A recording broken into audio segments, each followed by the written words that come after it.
3교리고 사주의 일진사주 명리학 제2207강 시작하겠습니다. 오늘은 양력으로 2024년 11월 21일이고요. 음력으로는 2024년 10월 21일입니다. 오늘 명식 갑진년 을해월 기축일이 되겠고 일진은 기축이 되겠습니다. 자, 사주팔자 또는 사주 명식을 우리가 분석해서 사람의 길흉을 우리가 판단을 하고, 길한 것은 우리가 추구를 하고요. 그 다음에 흉한 것은 우리가 피해가기 위해서 사주 명리학을 공부를 하게 됩니다. 근데 중요한 것은 그냥 무턱대고 하는 것보다는 핵심을 잡고 큰 줄기를 잡고 사주를 분석할 수 있는 어떤 안목과 우리가 스킬을 안다라고 하면 사주를 조금 더 보다 면밀하고 세심하게 보다 깊이 있게 분석할 수가 있겠죠. 그래서 가장 중요한 8글자 사주팔자 중에서 가장 중요한 것은 일간과 그 다음에 월령이다라고 하는 것, 월지라고 하는 것은 강조해도 이거는 지나치지 않다. 일간이라고 하는 것은 그 사주의 주인공과 같은 것이고요. 월령이라고 하는 것은 그 주인공이 태어난 사회적 배경 같은 것이다, 또는 집안 환경과 같은 것이다 라고 이렇게 볼 수 있죠. 자, 주인공이 예를 들어서 태어났는데 농부일 수도 있고요. 주인공이 태어났는데 회사원일 수도 있고, 주인공이 태어났는데 뭐 대통령일 수도 있죠. 또는 그 일간이 어느 원령에 태어났느냐에 따라서, 그죠? 뭐 미국에서 태어날 수도 있는 것이고, 한국에서 태어날 수도 있는 것이고, 산간 지역에서 태어날 수도 있는 것이고, 어촌에서 태어날 수도 있는 것이죠. 그런 배경들이 굉장히 중요하다라고 하는 겁니다. 일간의 특성이라고 하는 것을 아는 것이 그만큼 중요하다는 이유가 바로 지피지기면 백정백승이라고 해서 나를 아는 것이 그만큼 중요한 것이고, 그 다음에 상대라고 하는 것은 지피지기 명리학적으로 제가 응용해서 말한다고 하면, 지피지기에서 나를 아는 것은 주인공, 나를 일간을 아는 것이고요. 그 다음에 상대방을 안다라고 것은 내가 태어난 원령, 즉 내가 태어난 배경이 어떤 배경에서 태어났느냐를 알고 아는 것이다 라고 해서 일간과 원령의 특징을 아는 것 매우 중요하다라는 말씀을 또 강조해 드리면서, 오늘 일간 기라고 하는 천간이 일간이 되겠습니다. 자, 기라고 하는 천간, 10개의 천간, 갑을, 병장, 무기, 경신, 임계라고 하는 10개의 천간 중에서 6번째 천간이 될 것이고요. 오행, 목화, 토, 금, 수라고 하는 오행으로 구분하게 되면 기라고 하는 것은 토가 됩니다. 어저께 무토를 설명했었죠. 토라고 하는 것은 우리가 눈으로 보는 것은 흙이죠. 흙, 땅이라고도 하지만 또 흙이라고, 흙토자를 써서 흙이라고도 하고요.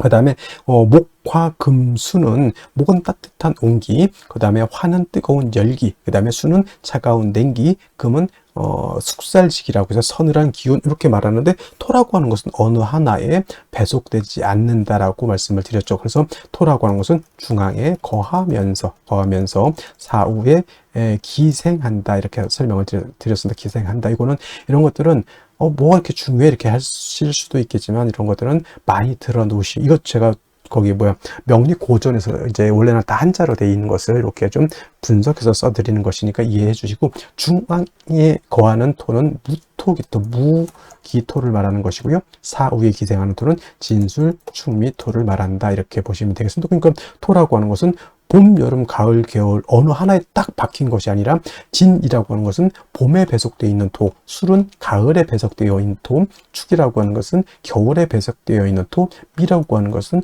여름에 배속되어 있는 토이기 때문에, 토라고 하는 것은 어느 한 계절이 아니라 네 계절에 모두 관장한다라고 해서 사계월이라고도 하죠. 그래서 진월은 모춘이라고 하고요. 술월은 모추라고 하고, 그 다음에 축은 모동이라고 하고, 미는 어떻다? 모하라고도 하죠. 이 모자가 어떤 모자예요? 저물 모자, 저물자. 그 계절이 저물어 가는 거죠. 그러니까 뭐야? 늦자를 붙였죠. 늦자, 저물 모자인 것이고, 늦자를 붙여서 모춘 같은 경우는 늦 봄이 되는 것이고, 그 다음에 모추는 늦 가을이 되는 것이고, 그 다음에 모동은 늦 겨울이 되는 것이고, 그 다음에 봄, 여름, 모하 같은 경우는 늦 여름이 된다, 이렇게 되는 거예요. 모자를 붙일 수도 있고, 개자를 붙여서 개동, 개하 이렇게 또 하고요. 개춘이라고도 이렇게 표현하고, 개축이 아니라 개춘이 되겠죠. 개춘은 늦끝 개자니까 봄의 끝이라고 하는 뜻이다. 그래서 항상 이 진술 충미는 그 계절의 끝을 말하면서 환절기가 되고, 이쪽 계절과 저쪽 계절을 연결시켜주는 그런 완충 작용을 하는 그러한 계절이다라고 보시면 되겠습니다. 그래서 딱히 어느 계절이 아니라 그 모든 계절을 다 관장하는, 쉽게 말하면 오지랖 넓은 오행이 또 토라고 하는 것이다 라고 이렇게 볼 수 있죠. 그래서 토라고 하는 사람들이 사람이 오누독실하고 사람이 좋습니다. 이쪽 사람도 다 이렇게 좋게 봐주고 저쪽 사람도 다 좋게 봐주고 이쪽과 저쪽을 연결시켜주는 중개업 같은 거를 또 잘 하는 것이 또 무토일간 기토인간이죠. 결혼 중매, 직업 속에서 이런 것들이 있죠. 그 다음에 중개 중매, 예를 들어서 비서실 같은 게, 대통령 비서실 같은 그러한 쪽에서도 일하는 사람, 대기업 비서실 같은 것도 해당이 될 수 있겠죠. 이쪽과 저쪽을 연계시켜주는 그런 역할 같은 직업을 하면 잘하는 것이 바로 토일간들이다라고 보시면 되겠습니다. 그 다음에 토라고 하는 것, 색깔은 노란색이 되겠습니다. 색깔 노랑이 되겠고, 목은 파란색, 그 다음에 화는 빨간색, 금은 하얀색, 수는 검정색, 토는 노란색. 그래서 중앙에 있는 나라를 보면 대체적으로 원래 이게 명리학의 대체적으로 중국에서 나왔잖아요. 그래서 중앙이라고 하는 것은 중국을 뜻하고, 산으로 와서는 곤륜산이라고 해서 저기 에베레스트 산을 세계 중앙으로 이렇게 본다라고 하는 것. 그래서 중국 사람들이 노란색이기 때문에 중국 사람들이 어떤 색깔을 좋아하죠? 빨간색을 좋아합니다. 왜냐하면 화생토하죠. 화라고 하는 것은 빨간색, 자기네들은 중앙토 노란색이기 때문에 빨강이 노랑을 도와준다, 이런 개념으로서 중국 사람들이 빨간색을 좋아한다. 물론 진짜 그런지는 모르겠지만 진짜 그 중국 사람들 빨간색 어마무시하게 좋아한다, 이렇게 얘기를 들었고요. 인의 예지신이라고, 오산 중에서는 토라고 하는 것은 믿음을 뜻한다. 이것도 어제가 설명드렸습니다. 왜 믿음이냐? 토라고 하는 것은 안정적이고 항상 그 자리에 버티고 있는 것이 토입니다. 싱콜이 생겨가지고 땅이 꺼진다거나, 또는 없었던 땅이 생기거나, 없었던 땅이 생기면 좋겠지만은, 포락이라는 단어가 있어요. 포락. 예를 들면 바닷가라든가 강가 같은 데 땅이 있다가 어느 순간 그냥 물에 휩쓸려서 땅이 쑥 없어져 버리는 경우도 있단 말이죠. 그러면 포락지에다가 내가 이라든가 밭을 이렇게 있었는데 포락지에 땅이 쑥 꺼져 버려서 물 때문에, 그러면 뭐야, 내 논밭이 없어지는 거죠. 그 순간 또 물 때문에 또 땅이 생기는 곳도 없지 않아 있습니다만은, 그래서 토라고 하는 것은 생겼다 없어졌다 이렇게 되면 안 되는 것이고, 항상 그 자리에 늘 오래된 된장처럼 있는 것이 필요하다라고 해서 토라고 하는 것이 믿음을 뜻한다, 이렇게 볼 수가 있겠습니다. 자, 토라고 하는 것 다시 음과 양으로 구분해 볼 수가 있죠. 어저께 무토라고 하는 것을 우리가 공부를 했었습니다. 무토라고 하는 것은 같은 토이지만 무토는 양토가 되는 것이고, 오늘 공부하게 되는 기토라고 하는 것은 음에 해당되는 음토가 됩니다. 그래서 같은 오행인 토라 하더라도 음양의 차이가 있다. 음양이라고 하는 것은 남녀 같은 개념이기 때문에 양은 좀 크고 넓고 좀 방대하고 좀 그러한 좀 동적이고 움직임 크다라고 봤을 때, 음은 좀 정적이면서 작고 아담한 그런 개념으로 보죠. 그래서 무토라고 하는 양토는 어저께 고항토라고 설명을 했습니다. 큰 산맥 같은 거, 산과 산맥은 다르죠.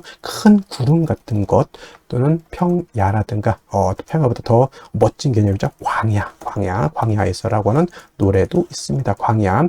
그래서 이러한 개념으로서 아주 무토는 크고 넓고 높은 개념의 토라고 해서 고항토라고 이렇게 표현하는데, 음토인 기토라고 하는 것은 작은 개념이죠. 전원토라고 합니다. 전원토라고도 하고요. 담장 안에 있는 작은 텃밭과 같다라고 해서 담장토라고 하고, 분토라고도 하죠. 분토라고 하는 것은 작은 화분 속에 담겨져 있는 토. 화분 속에 흙을 담으면 얼마를 담겠습니까? 그죠? 작은 화분 속에 담겨져 있는 토라고 이렇게 보는데, 어저께 공부했던 무토라고 하는 것은 건토, 어저께부터 제가 설명 안 드렸던 것 같은데, 무토는 건토라고 이렇게 보고요. 그 다음에 기토라고 하는 것은, 건토는 어떤 토예요? 마른 땅이죠. 말을 조자를 써 조토라고도 이렇게 표현합니다. 반대로 기토라고 하는 것은 물기를 가지고 있는 토가 됩니다. 습토라고 하죠. 그래서 무토인 기토는 습니라고도 하고요. 니사라고도 이렇게 표현합니다. 니사라고 하는 것은 진흙 니자에다가 모래사자, 진흙 있죠. 물기가 있어서 자작자작한 뻘 같은 개념, 갯벌 같은 그런 개념으로 보시면 되겠고요. 습니도 같은 개념입니다. 그래서 우리가 흔히 배울 때 토생금 한다라고 하죠. 토생금. 토가 금을 생할 때 건토는 생금 불능이고요.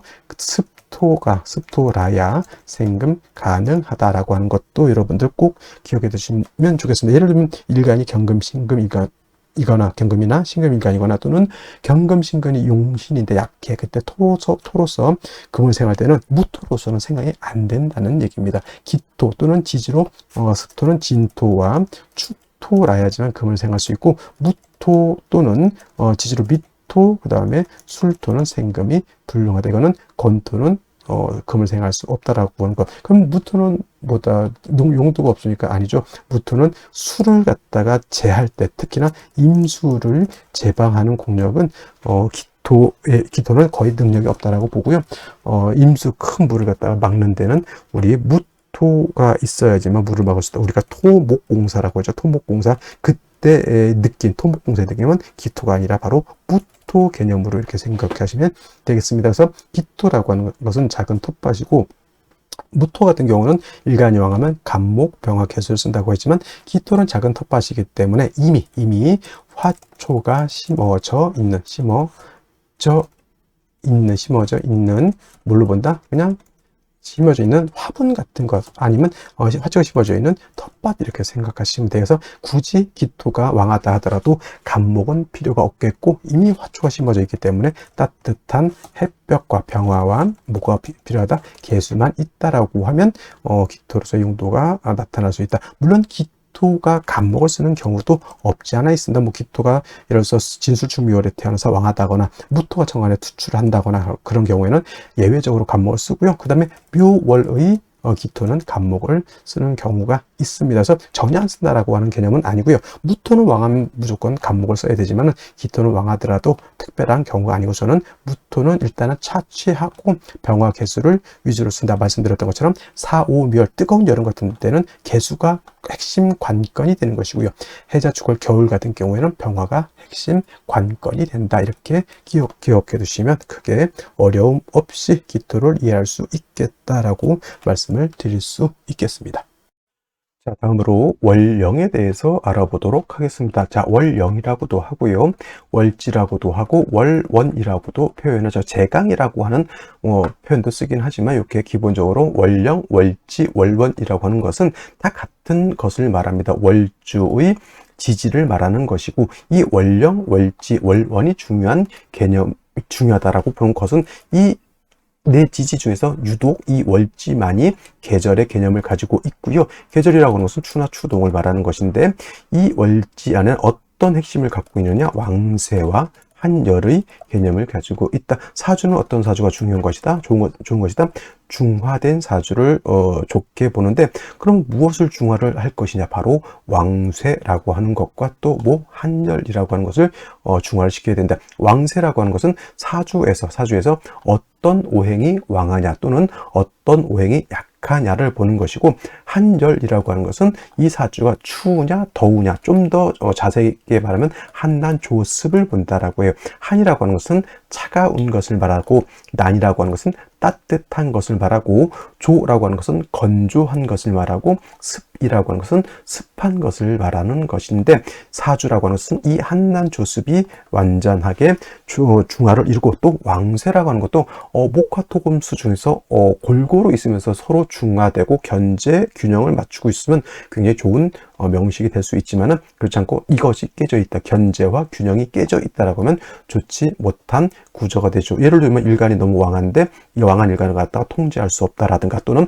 일간이 너무 약한데 식상이 왕하든가 일간이 약한데 관성이 왕하든가 하면 안 된다는 얘기입니다. 그래서 사주는 중화된 사주를 중요시하는데 왕세와 한열의 가 그만큼 중요한 것이고, 이것을 가늠해 볼 수 있는 것이 바로 이 월령, 월지, 월원이라고 하는 것이다. 근데 이제 이번에는 해월이 되겠죠. 해월. 자, 해월. 일단은 월을 볼 때는 절기가 어떤 것이 있느냐를 먼저 볼 수 있죠. 입동과 뭐가 있습니까? 소설이 들어가 있죠. 소설도 나름대로의 의미가 없지 않아 있겠지만은, 중요한 것은 입동이라고 하는 절기가 되어야지만 이전의 어디에서 술월에서 이 해월로 전환이 된다. 술월은 신유술 늦가을에서 해월로 넘어오는 환절기라고 제가 말씀을 드렸고요. 해월부터 입동이 되면서부터 해자 축월이라고 하는 3개월 동안 동절이죠. 겨울에 접어들게 됩니다. 엄동설한의 계절인 것이고요.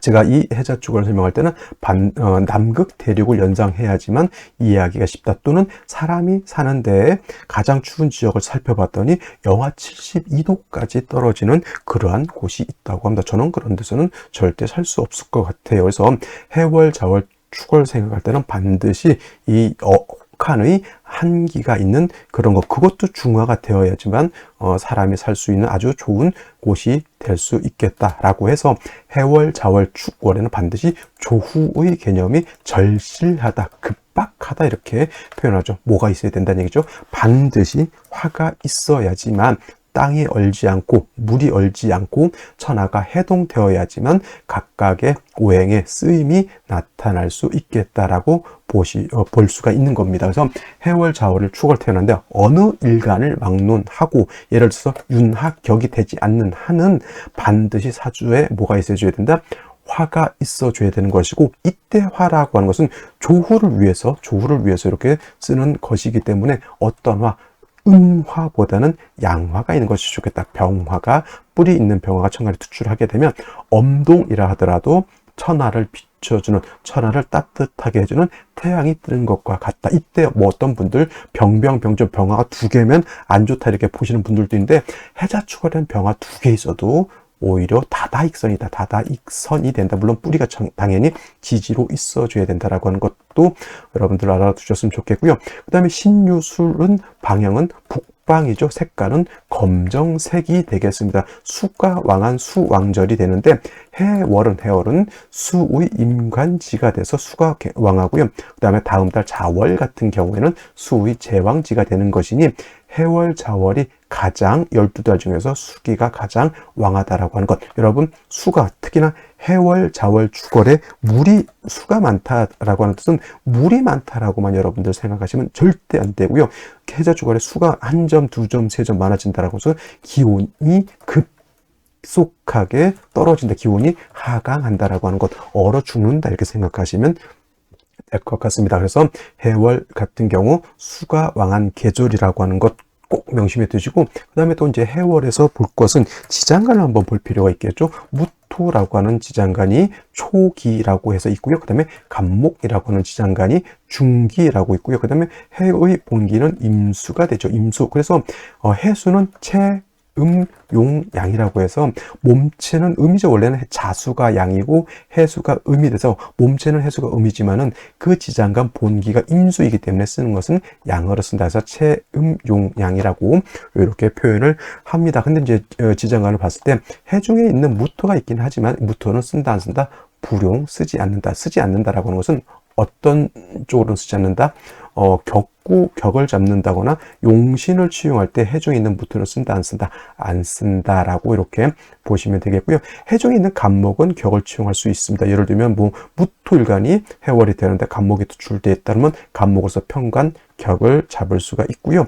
그 다음에 해월 같은 경우에는 뭘 할 수 있죠? 지지로 합을 할 때 해묘미 목국을 형성할 수도 있겠고, 또 한 가지 뭘 할 수가 있죠? 그렇죠. 인해 합목도 가능하다 보니 해월이라 하더라도 인해 합목이 되거나 해묘미 목국을 짜게 되면 이때는 마치 봄의 나무처럼 목이 왕해질 수도 있다라고 하는 것을 또 생각해 보실 필요도 있겠고, 만약에 임수 같은 것이 투출하게 되면 본기가 투출되는 것이죠. 이거는 수가 너무 많아지게 되는 것이 문제가 될 수가 있다. 자, 수가 한 점 투출하게 되면 물론 물이 많은 걸로도 볼 수 있지만 당연히 보다 한기가 급속하게 떨어진다라고 하는 것을 여러분들 머릿속에 꼭 기억해 두시고 사주를 보시면 좋을 것 같습니다.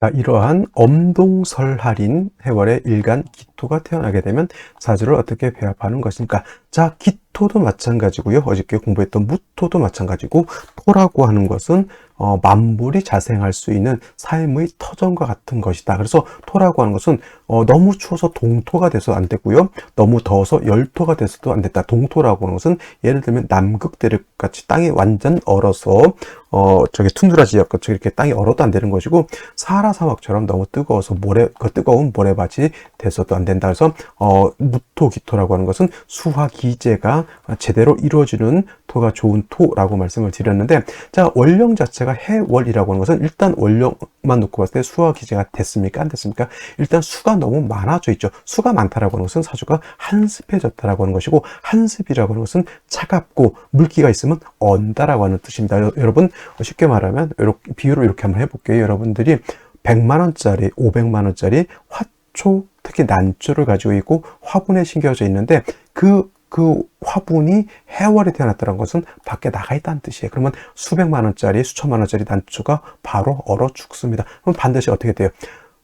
그 화분을 따뜻하게 주어야지만 그 화분에 심어져 있는 화초, 난초가 잘 자랄 수 있겠죠. 쉽게 말하면 온실 같은 거를 만들어 줄 필요가 있고, 이 온실이라고 하는 것은 오행어로 뭡니까? 당연히 화를 말하는 겁니다. 그래서 해월의 기토, 해월의 어저께 공부했던 무토도 마찬가지고, 반드시 화를 얻어야지만 쉽게 말하면 온실을 만들어서 또는 비닐하우스를 만들어서 한겨울에도 뭘 할 수 있다? 한겨울에도 작물을 재배할 수 있다. 병화가 한정 될까요? 안 될까요? 어떤 분이 질문을 하는데, 해자축월에 화가 하나만 되겠습니까? 두 개면 되겠습니까? 이렇게 물어보는데, 해자축월의 화는 간지로 한 3점 정도 있는 것이 좋습니다. 간지로 3점이라고 하는 것은 천간에 하나라든가 지지로 2개, 천간에 2개, 지지로 하나, 이런 정도로 있는 것이 좋겠고요. 반대로 4, 5 미월의 수는 동일한 걸로서 간지로 3점 정도 있는 것이 좋겠다. 그래서 해월의 기토가 병화됐을 때는 지지로 천간으로 병화 한 점에다가 지지로 인사 5 등이 이렇게 뿌리를 얻을 수 있다라고 하면 금상첨화가 되겠죠. 그래서 다다익선이라고 하는 겁니다. 겨울에는 화가 많은, 겨울에 예를 들어서 가스 보일러 하나 있는 것보다는 가스 보일러도 있고 손난로도 있고 둥둥둥둥 좋은 패딩도 있고 하면 얼마나 좋습니까? 그죠?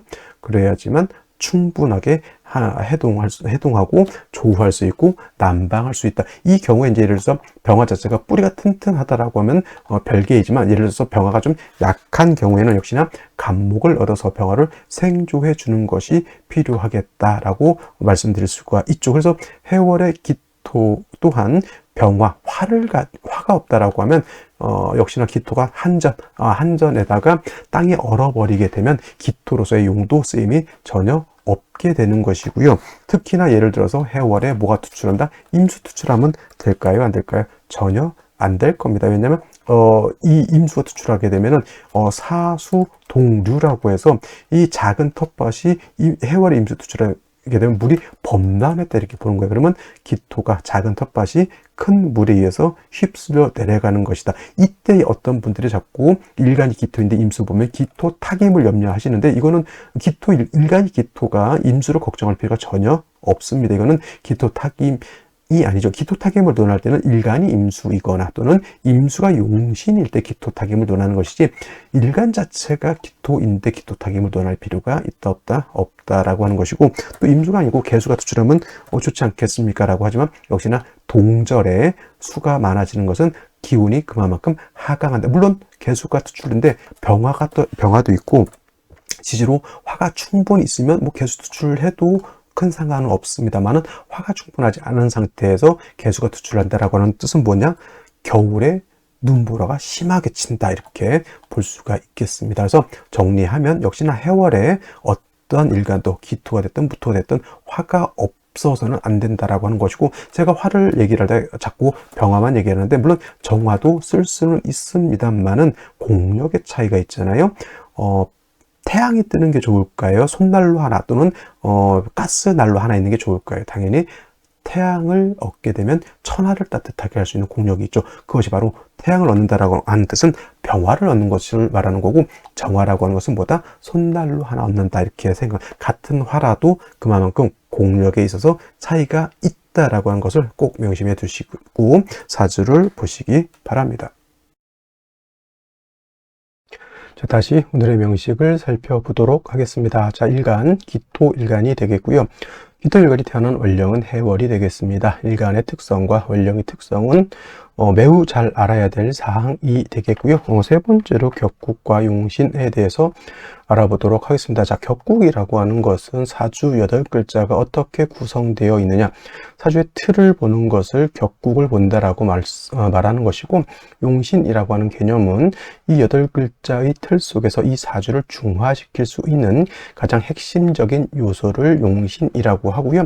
울로를 보는 데 있어서도 이 울로가 제대로 흘러가는지를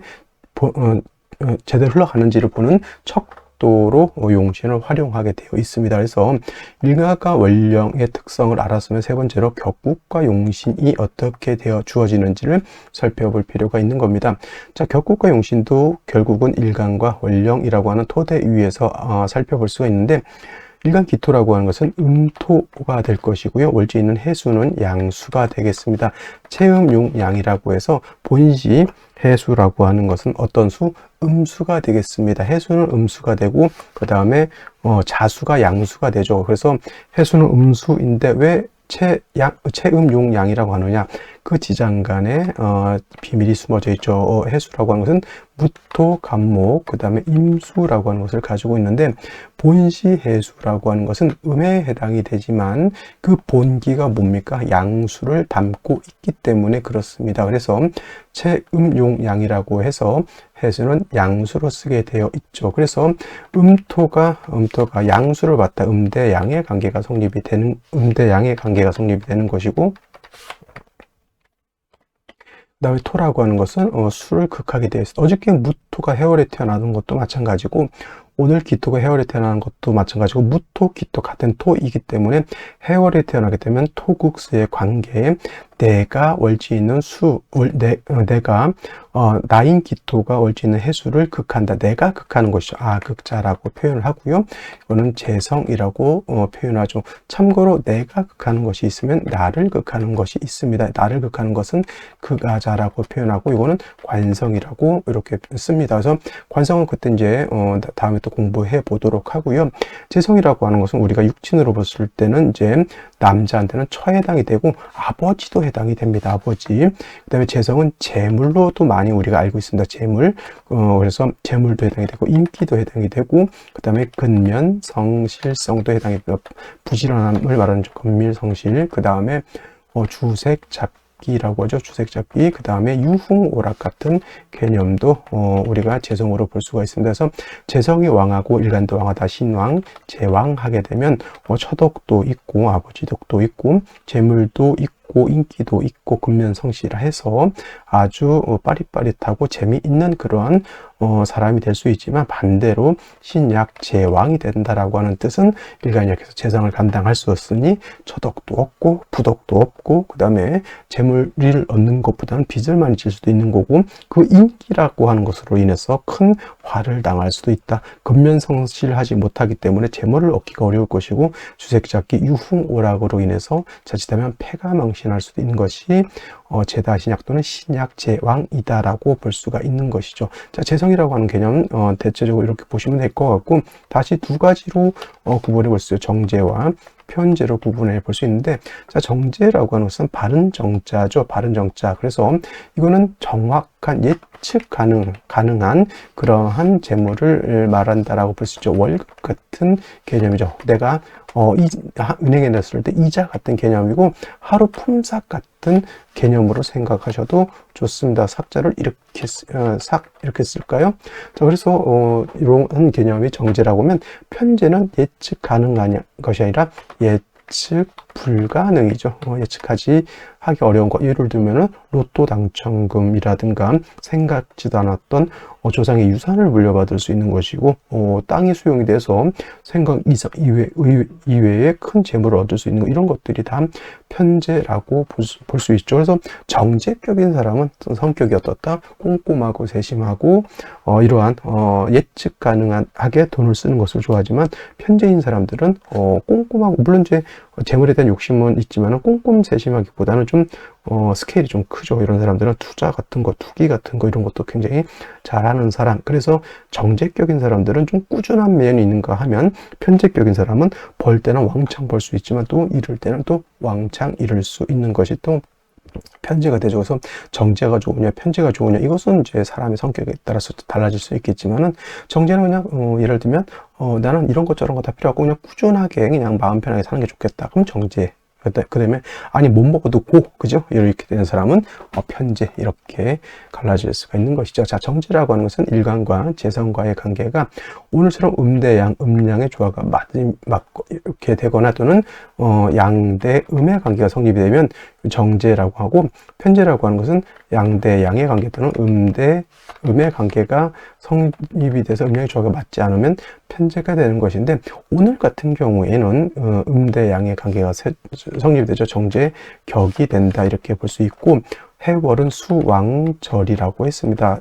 수가 해월이면 임관지가 되고, 반대로 토는 해월의 절지가 되는 것이니, 아까 말했던 신약한데 재성이 왕한 구조라고 보여야지, 벌써 그냥 확정된 것은 아닙니다. 그래서 기토가 해월에 태어나면 신약 재왕한 그러한 틀을 가지고 있으니 반드시 인성 또는 비견겁제를 얻어서 일간을 도와주는 것이 필요하다라고 볼 수 있죠. 신약재왕이라고도 하고요, 제다신약이라고도 이렇게 표현한다. 반드시 인성 또는 비견겁제를 얻는 것이 중요하고요.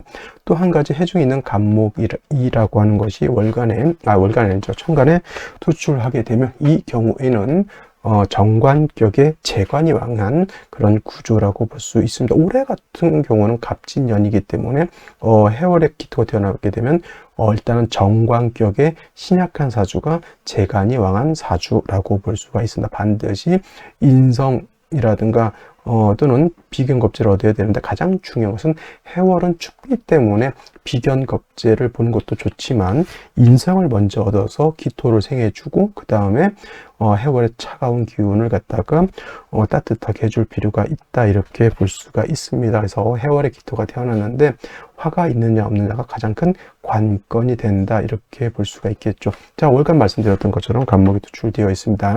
그래서 정관격의 재관이 왕한데, 을목도 월간에 투출되어 있죠. 관사론잡이라고 보기가 좀 어려운 것은, 일간이 왕해야, 어느 정도 왕해야 관사론잡을 논할 것인데, 일간이 이렇게 되면 너무 약하죠. 근데 일지에서 축토를 받죠. 그 다음에 연지에서 진토를 받습니다. 이렇게 되면 일간이 세력을 얻죠. 요거는 관사론잡을 논할 수 있다 없다? 관사론잡을 논할 수 있다. 그래서 이거는 관사론잡이 됩니다.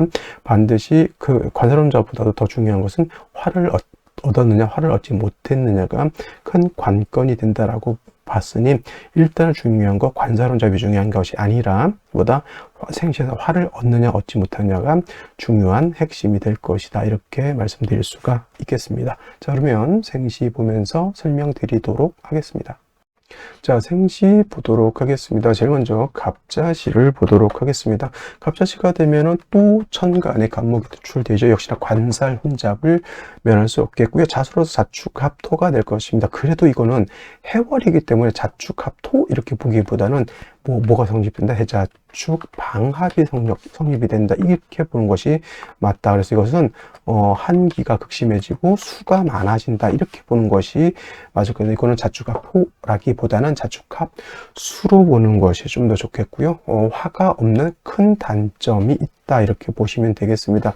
갑술시 같은 경우에는 똑같은 간목이 투출, 이것도 관사론장에 왔습니다. 근데 이거는 의외로 해월에 술토, 축토, 진토가 있기 때문에 일간은 세력이 있습니다. 그리고 역시나 관사론잡은 어쩔 수 없는 것이긴 하지만, 이건 술중 정화가 있긴 하더라도 이 술중 정화로 조후하기에는 굉장히 모질한 그런 화의 세력이 것이고요. 을축시 같은 경우 또 을목에 또 투출되어 있죠. 일간이 세력이 있다 하더라도 기토 입장에서 을목이 뿌리 있는 을목이 이거 해월이기 때문에 뿌리가 갑을목에 다 있습니다. 진에도 뿌리를 둘 수 있죠. 이거는 을목 기토가 텃밭이라든가 문전옥답으로 비유했을 때 을목이 많아진다라고 하는 것은 보다 그렇죠. 잡초밭이 되었다 이렇게 보시면 되겠고, 병인시가 좋은 점은 병화가 천간에 투출되어 있습니다. 병화가 약한 것이 아니라 인의 뿌리를 두고 있고요. 갑을목이 병화를 생조해 줄 수 있습니다. 인성인 병화가 힘이 있어서 기토를 생해 주게 되겠고, 해월의 차가운 기후도 따뜻하게 조후해 줄 수 있는 그런 생시가 바로 병인시가 되죠. 저는 오늘 같은 경우에는 병인시 좋게 볼 수 있는 생시라고 보여지고요. 정묘시 같은 경우에는 정화가 투출되어 있어도 정화가 이건 지지에 뿌리 하나도 없죠. 그냥 단지 목이 정화를 생해주는 구조밖에 되지 않습니다. 역시 목화운으로 가서 온기를 얻어야지만 좋아질 것 같고요. 무진시 같은 경우에는 또 다시 토가 이렇게 많아졌습니다. 그죠? 이렇게 되면은 해월이라 하더라도 토가 굉장히 왕하죠. 관사론잡 당연히 이거는 오히려 관사론잡보다는 오히려 그냥 관성을 쓸 수밖에 없는 구조. 왜냐면 무토가 투출되어 있기 때문에 갑을목으로서 무토를 제해주는 용도로서 오히려 갑을목이 나한테 도움을 주는 그런 현상인데, 문제는 역시나 화가 없어서 너무 춥다라고 하는 문제점이 있겠고요. 을사시 같은 경우 약하지만 사중병화를 주용할 수 있다. 역시나 목이 많아지는 것은 기토 입장에서는 좋을 일이 아니고요. 경우시 같은 경우에는 오화를 얻어서 오중정화로 조우할 수 있다. 오중병화는 쓰지 못합니다. 그리고 경금이 있어서 목을 제해주는 그런 목을 통제해주는 역할을 하는 것이 경금이다. 이 정도 되면은 병인시까지 정도는 아니라 하더라도 경오시도 나름대로 틀은 갖춘 구조라고 볼 수가 있겠습니다. 요거 경금이 상관경관이 되지 않느냐 이거 물어볼 수 있지만은, 이 경금으로서 갑목을 제한다기보다는 을목을 제한다라는 것으로서 보는 것이 좋을 것으로 보이고요. 임신시 또는 계유시는 수왕절에 임신 다시 식재를 많이 보게 되면 한습해지는데 화가 한 점도 없죠. 그래서 이것도 결국은 좋게 보기는 어렵다. 당연히 임신, 계유시 이런 생시, 화가 없는 생시들도 마찬가지고 병인시도 마찬가지고, 오늘은 대체적으로 어디로 가야 된다? 금순으로 가기보다는 목화운으로 가는 것이 가장 합리적이다 이렇게 볼 수가 있겠습니다. 자, 오늘은 여기까지 설명드리도록 하겠고, 저는 내일 또 찾아뵙도록 하겠습니다. 감사합니다.